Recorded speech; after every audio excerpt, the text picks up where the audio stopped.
اللہ تعالیٰ نے قرآن مجید میں فرمایا ہے کہ وَأَتِمُّ الْحَجَّ وَالْعُمْرَةَ لِلَّهِ، فرمایا حج اور عمرہ مکمل کرو اللہ کی رضا کے لیے۔ آپ سب جانتے ہیں کہ اسلام کے اندر نیت اور ارادے کا کتنا عمل دخل ہے۔ جب تک ارادے اور نیتیں باوضو نہ ہوں اتنی دیر تک کوئی عمل بھی اللہ کے حضور قبول نہیں ہوتا۔ تو کرنے کا کام یہ ہے کہ کوئی بھی ہم خیر کا کام کریں، کوئی بھی نیکی کا کام کریں، کوئی بھی اللہ تبارک و تعالیٰ کو راضی کرنے کی صحیح کریں تو سب سے پہلے اپنی نیت کو دیکھیں، اپنے ارادے کو دیکھیں، اپنے اندر پیدا ہونے والے جذبات کو دیکھیں کہ ان میں اللہ کی رضا موجود ہے۔ کئی دفعہ ایسا ہوتا ہے کہ ہم نہ چاہتے ہوئے بھی دکھلاوا کر رہے ہوتے ہیں، لاشعوری طور پر شعوری طور پر لوگ بہت سارے ایسے کام کرتے ہیں جس میں محسوس ہوتا ہے کہ تصنع واضح ہو گئی،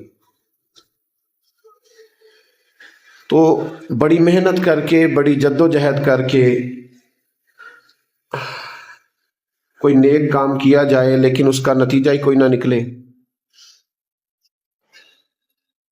آپ دیکھتے ہیں دنیا میں بہت سارے لوگ وہ کاروبار بند کر دیتے ہیں جو کاروبار کیا جائے پر اس میں کوئی نفع نہ ہو۔ لوگ وہی کاروبار کرتے ہیں جس میں نفع ہوتا ہے، فائدہ ہوتا ہے۔ تو دین کا کوئی بھی کام اس وقت فائدہ مند ہوتا ہے جب کہ اس کے اندر نیت اور ارادہ درست ہو، جب اس کے اندر اخلاص شامل ہو، اللہ تعالیٰ کی رضا شامل ہو، اس کو راضی کرنے کا جذبہ شامل ہو۔ سبحان اللہ۔ نبی پاک صلی اللہ تعالیٰ علیہ وسلم نے فرمایا ہے 3 طرح کے لوگ قیامت کے قریب حج عمرہ کریں گے۔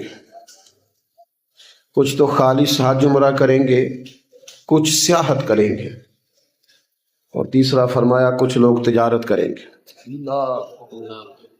تو خالص اللہ کی رضا کے لیے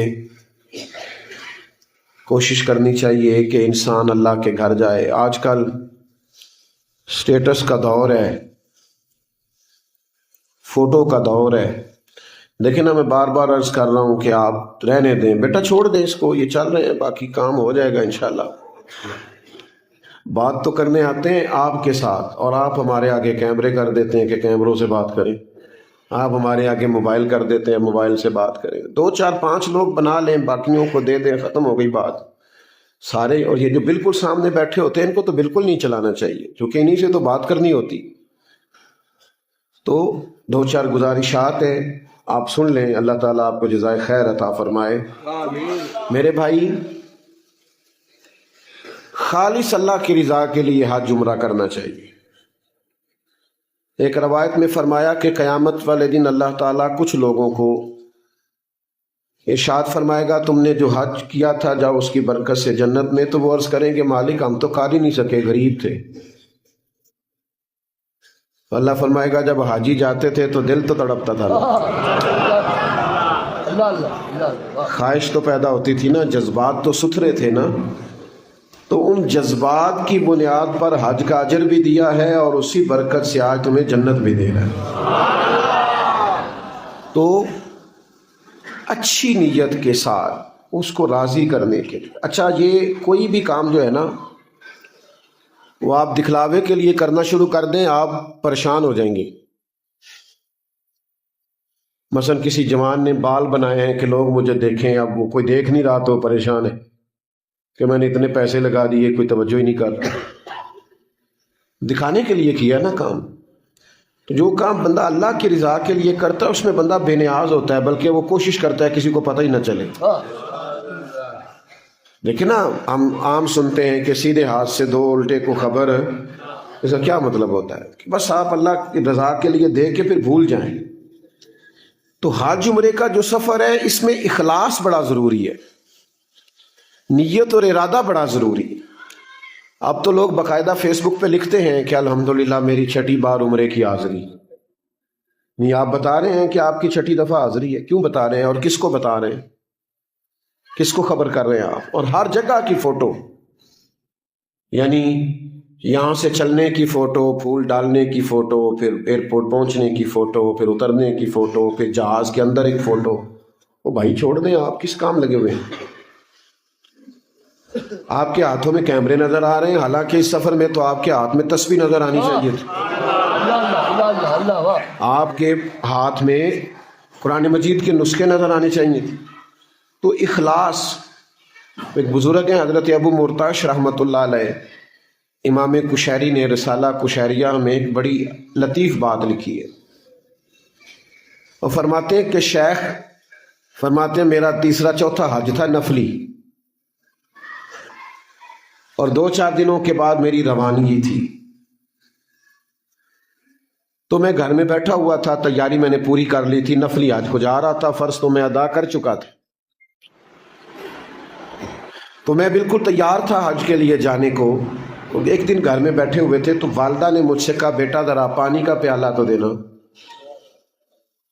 سامنے مٹکا پڑا ہے پانی والا اور اس کے ساتھ ہی پیالہ پڑا ہے، 2-4-5 قدم چل کے جانا ہے بس۔ تو فرماتے میرے دل میں خیال آیا کہ چھوٹا بھائی اگر دے دے تو کیا حرج ہے، ایک تو میں شیخ ہوں، عالم ہوں، بزرگ ہوں، بقلم خودی، اور دوسرا یہ کہ اب میں حج کا مسافر بھی ہوں، کل پرسوں جانے والا ہوں۔ تو میں نے کہا بھائی سے کہ ذرا والدہ کو پانی دینا، تو کہتے ہیں بھائی نے، اماں نے مجھ سے مانگا تھا، میں نے بھائی کو کہہ دیا، تو وہ بھائی پانی بھر کے لائے، ماں کو دے دیا، ماں نے پی لیا۔ تو اچانک نہ میرے دل میں ایک خیال آیا، میں نے کہا یار تیرے لیے 1000 میل مکے میں جانا آسان ہے اور چند قدم اٹھ کے اماں کو پانی دینا مشکل ہے، وجہ اس کو سمجھیں۔ حالانکہ زیارت تو ماں باپ کی کرنا بھی حج کا ثواب ہے، لیکن چونکہ اس حج میں پھول پڑیں گے، اس حج میں پتہ چلے گا، اس میں مبارکیں آئیں گی، ایک اور پہلو بھی زندگی کا کھلے گا، تو اتنے لمبے سفر کے لیے میں تیار ہوں، لیکن چند قدموں پہ ماں کو پانی پلانے کے لیے ذہنی طور پر تیار ہے۔ حج میرا نفلی تھا، تو فرماتے میں نے ارادہ کینسل کیا، میں نے کہا اس سال نہیں جاتا، پہلے پورا سال ماں کی خدمت کروں، پھر اگلے سال جاؤں گا حج کرنے۔ اس لیے کہ مجھے یہ بھی تو دیکھنا چاہیے نا کہ میرے من میں کیا ہے، اندر کیا ہے، میں حج کرنے جا رہا ہوں، میری باطنی کیفیات کیا ہیں، کیا حج میرا واقعی اللہ کے لیے پورا کرنے لگا ہوں یا کچھ اور بھی پیش نظر ہے۔ آپ یقین کریں کہ لوگ حج عمرے پہ کچھ آتا ہے تو پہلے لوگ کہتے تھے میرے لیے دعا کی، وہاں زیارت کیا کی، قرآن مجید کتنا پڑھا، یہ تبادلہ خیال ہوتا تھا۔ اب لوگ پوچھتے ہیں ہوٹل کتنے سی تہاڈا، نیڑے ہی سی، کس طرح آنا جانا تھا؟ وہ بھائی آپ، اور بڑے بڑے یہ میں جی 5 سٹار میں رہتا ہوں، میں فلانے میں رہتا ہوں، میں اتنے پیکج میں جاتا ہوں، جائیں، آپ کے پاس جائز پیسے ہیں، مہنگے سے مہنگے میں جائیں، پر مقصود کوئی ہوٹلوں میں رہنا تو نہیں نا، وہاں گئے ہیں اللہ کے گھر میں رہنا مقصد ہے۔ ہم کئی دفعہ مجھے بھی دعوت دی جاتی ہے کہ یہ لوگ حج پہ جا رہے ہیں، کچھ تو آپ بھی آئیں، ان سے کچھ بات کریں، کچھ سمجھا دیں اپنی بساط کے مطابق۔ تو حج کی ٹریننگ دینے والے سارے لوگ یہی کہہ رہے ہوتے ہیں کہ حج پہ جانے سے پہلے پیدل چلو، پیدل چلو، پیدل چلو، وہاں چلنا پڑے گا، سب یہی کہتے ہیں اور واقعی ٹھیک کہتے ہیں، چلنا بھی چاہیے۔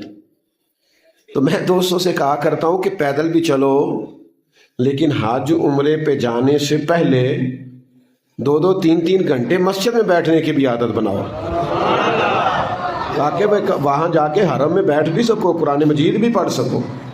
لیکن اگر عادت یہی ہے کہ بس نماز ہوئی اور نکلے، پھر اس بازار میں نکل گئے، پھر اس بازار میں نکل گئے، چلے منع نہیں، لیکن آپ عبادت کے لیے آئے تھے، اگر زیادہ وقت اللہ کی یاد میں گزر جاتا، تلاوت قرآن مجید میں گزر جاتا، دعا و مناجات میں گزر جاتا، درود و سلام میں بیت جاتا تو زیادہ بہتر تھا، زیادہ اچھا تھا، زیادہ فائدہ مند تھا۔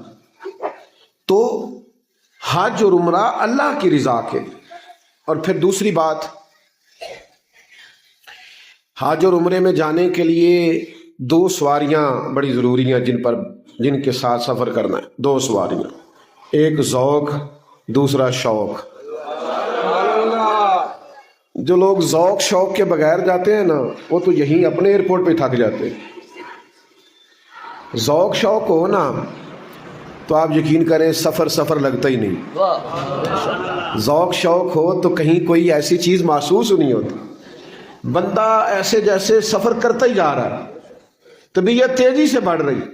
ذوق شوق ہو، توانائی ہو، آپ پورے طور پر ذہنی طور پر تیار ہو، آپ میں درد ہو، کیف ہو، لذت ہو اس رستے کی، آپ پورے سرور کے ساتھ قدم بڑھا رہے ہیں. لیکن اگر ذوق شوق ہی نہیں تو پھر یہیں سے اعتراض شروع ہو جاتا ہے کہ دیکھو نا جی انہوں نے وہ ایئرپورٹ پہ کتنی دیر لگا دی، پھر جناب جہاز کا کھانا ٹھیک نہیں، پھر جناب سیٹوں کا بڑا مسئلہ ہے، پھر جناب وہاں امیگریشن پہ بڑا ٹائم لگ گیا. او بھائی کیا ہو گیا آپ کو؟ لوگ تو بحری سفر کرتے تھے، 8 10 دن لوگ بحری جہاز پہ سفر کر کے جاتے. اب تو حاجی کے کپڑوں کی استری نہیں ٹوٹتی اور آ جاتا ہے جدہ یا مدینہ منورہ.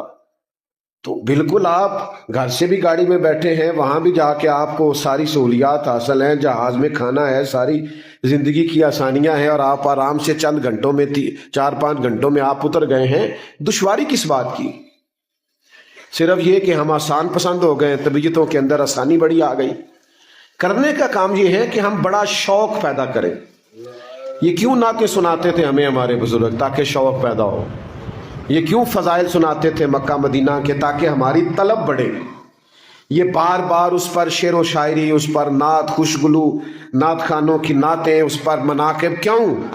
کہ ہماری طلب پیدا ہو. طلب، ذوق جب توانا ہوتا ہے تو پھر سفر کرنے میں آسانی ہوتی. شوق سے بندہ جاتا ہے تو پھر ذرا رنگ جانے کا اور ہوتا ہے.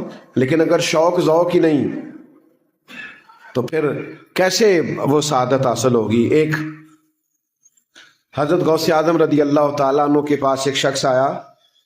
اس نے آ کے کہا جی میں جی اللہ کے فضل سے 4تھی بار 5ویں بار یا 6ٹھی بار میں حج پہ جا رہا ہوں. نفل ہی تھا اس کا.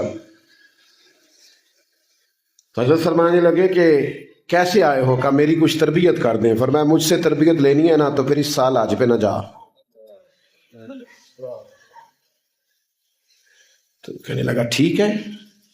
اگلے سال جب حج کا مہینہ آیا نا تو پہلے تو اس کی پچھلے سال تو کیفیت ہی اور تھی. آئندہ حج کا مہینہ آیا تو نام سن کے رونے لگ گیا. اور بار بار ذکر آئے حج کا مہینہ آ رہا ہے اور فلان جا رہا ہے. چلیں آج کل کے ماحول کے تناظر میں سمجھ لیں کہ درخواستیں ہو رہی ہیں اور قرآن دازی ہو رہی ہے. جب وہ کیا بات سنتا تو روتا. حضرت سے کہنے لگا حکم کیا ہے؟ فرمایا یہ تیرے آنسو بتاتے ہیں کہ اب تیری تیاری ہو گئی ہے. اب تیرے آنسو بتاتے ہیں کہ تیری تیاری ہو گئی. تیاری اب تو تیاری کر اور جا. تو یہ اصل تیاری ہے کہ آپ کا ذوق ہو، آپ کا شوق ہو، آپ کا درد ہو، آپ کے اندر کیفیت، آپ وہ طلب پیدا کریں. باقی میں کچھ لوگوں کو یہ بھی کہتے ہوئے سنتا ہوں کہ فلانا بڑے عمرے کرتا ہے تو اس کو فلانا نیکی کا کام کر لینا چاہیے. تو میرے بھائی وہ کر رہا ہے نا عمرے تو اسے کرنے دو. یہاں یہ بھی تو حال ہوتا ہے نا، لوگوں کے پاس پیسے آئیں تو وہ سیر کرنے بھی چلے جاتے ہیں فلانے ملک میں، فلانے ملک میں، فلانی جگہ.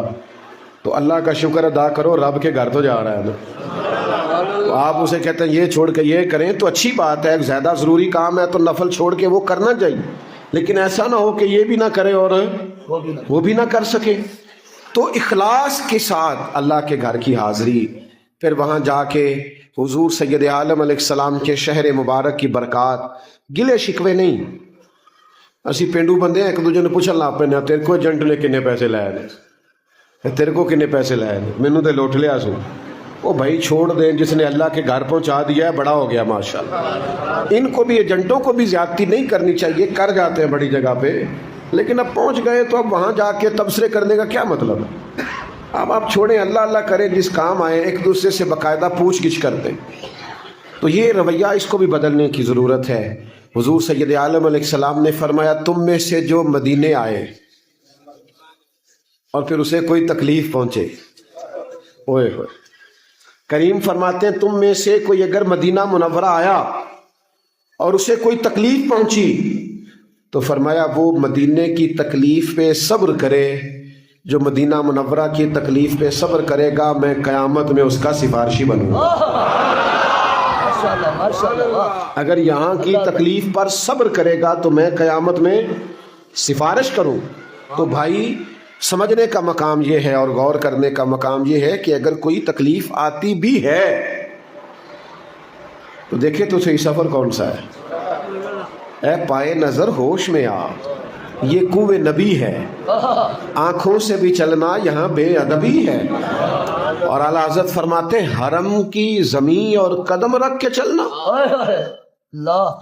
حرم کی زمین اور قدم رکھ کے چلنا، ارے سر کا موقع ہے وہ جانے والے، یہ تو سر کے بل چلنے کا موقع۔ اور پھر ایک اور بھی میں آپ کی خدمت میں عرض کروں، تبصرے ہم بڑے کرتے ہیں، تبصرے نہیں کرنے چاہیے۔ فلانا حج پہ آیا ہے تو یہ کرتا ہے تو وہ کرتا ہے، ہمیں گفتگو کا موضوع بھی چاہیے ہوتا ہے نا۔ وہاں جا کے نا تو بس جو آئے ہیں بلائے گئے ہیں، آپ اپنی معافی کی طرف توجہ رکھیں، ادھر ادھر دیکھنے کی ضرورت۔ معافی لینے آئے ہیں اللہ سے معافی لیں، بخشش کرانے آئے ہیں رب کے حضور عرض کریں کہ یا اللہ ہماری بخشش فرما۔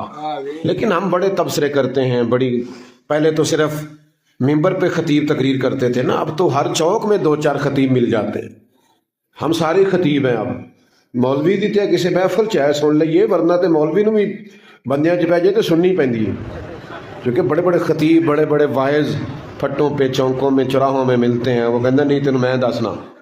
تو میری گزارش یہ ہے کہ بجائے تبصرے کرنے کے وہاں جائیں تو وہاں جا کے عبادت کریں، وہاں جا کے تلاوت کو وقت دیں، وہاں جا کے اللہ کے حضور حاضر ہوں۔ اپنی بات کو ختم کرنے لگا ہوں، 1-2 چیزیں آپ سب میری بات پر توجہ کریں سارے۔ سبحان اللہ۔ جب بھی کوئی حج عمرے پہ جائے نا تو اس کے ساتھ سیلفیاں لینا ضروری نہیں۔ اس طرح آج مسئلہ بن گیا نا، میری طرح کے لوگ بڑے پریشان ہوتے ہیں کہ یار ہر وقت تصویریں، کبھی کبھی دل کرتا ہے یار آؤ بیٹھے کوئی درد کی بات کریں، کوئی تھوڑی دیر کے لیے کوئی ایسی کوئی ایک محفل تو ہو جو کیمروں سے خالی ہو۔